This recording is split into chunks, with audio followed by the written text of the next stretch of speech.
Hello, my name is Steve Ofield, and my intervention is cognitive behavioral therapy for individuals with substance abuse. Cognitive behavioral therapy is used to treat many forms of addictions.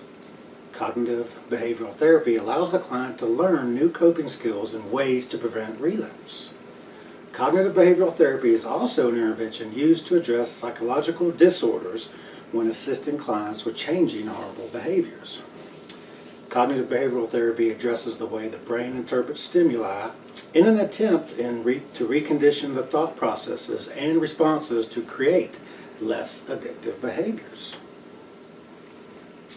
Several large-scale studies and reviews provide evidence for the successful use of cognitive behavioral therapy in treating individuals suffering from substance abuse. These studies and reviews also show that cognitive behavioral therapy treatment has long-lasting effects on sobriety.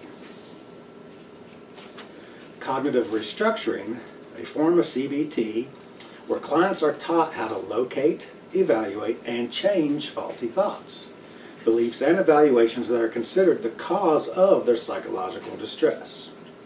One facet of cognitive restructuring addresses clients' negative internal self-dialogues.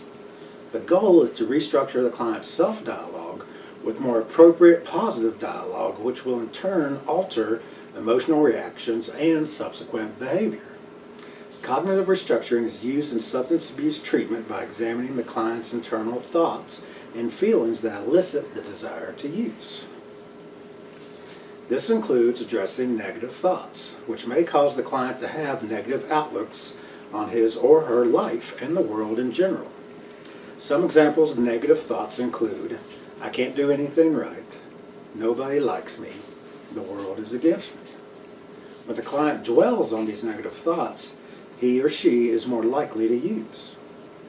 During the individual sessions, the therapist helps the client identify, challenge, and replace these negative thoughts with ones that are more conducive to sobriety.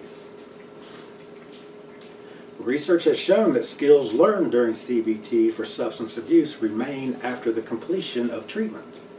This increases the likelihood that individuals living in rural areas with limited access to professionals will stay sober after treatment, such as where we are in rural West Virginia.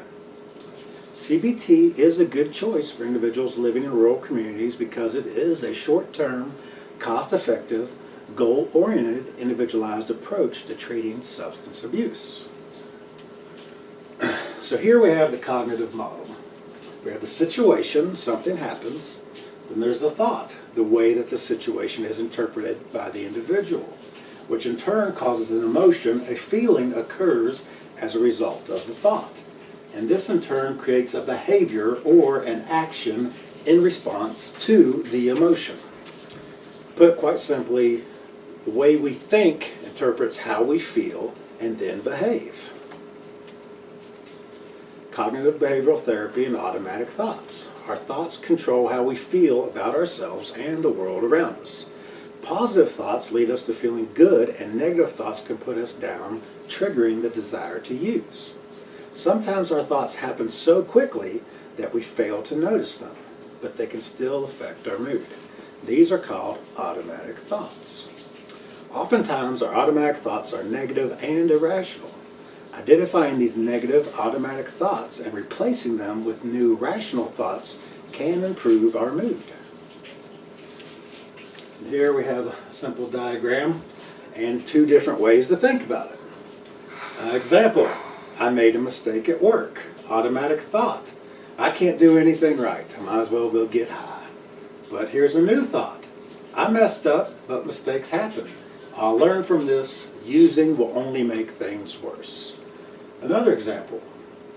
I ask a girl or boy out on a date, and she or he says no.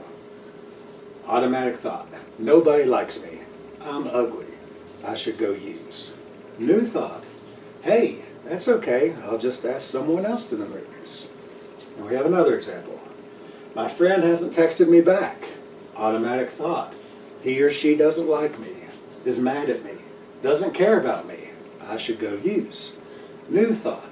Hey, it's a text message. Maybe they are busy or their phone is dead. If it is really important, I should call them. So to start out our first session, we're going to have a homework assignment. And the first thing we got to do is we have to be aware. So for the next week, I want you to complete a journal of your thoughts, of your negative thoughts. You can do this several different ways. You can keep a small pad of paper on you, which I will give you at the end of this session. And as you go through your day and you notice these negative thoughts, just jot them down. Or you can wait until the end of the day and then just mentally run through your day and try to jot down all the negative thoughts you remember. This is the first step. I don't want you to worry about replacing them, anything like that. The first step is we have to get really good at noticing them and being aware of them. Addiction is a very negative disease. When we get into early recovery, we still have that negative mindset. And if we've been in addiction for a period of time, 6 months to 20 years, well, that's a very negative mindset. And you get so used to those automatic negative thoughts that a lot of times they happen without us even knowing them. I'll try to give you a couple examples. A couple examples is you're playing basketball with some buddies and you shoot the ball and it's an air ball. Well, your automatic thought is, oh, I can't do anything right. I'm a loser. I'm no good. There's your automatic thought. Now, 5 minutes later, you might have forgotten that that thought even occurred if you don't mentally jot it down. Another example, say you're a student in class and the teacher calls on you and for some reason you give the wrong answer. Your automatic thought is, oh, I'm worthless. I'm never going to answer another question. I can't do anything right. That is another bad or negative automatic thought that we need to record. So as you go out through your day, I want you to record all these every single day. And that's the first step in this process, is getting real good at noticing them. And then later on down the road, we'll work on replacing them. So that is where we're going to start, nice and easy for the first week. I look forward to seeing you again next week. These are the references for the information in the slides. And I'd like to thank everybody for watching my video. Have a nice day.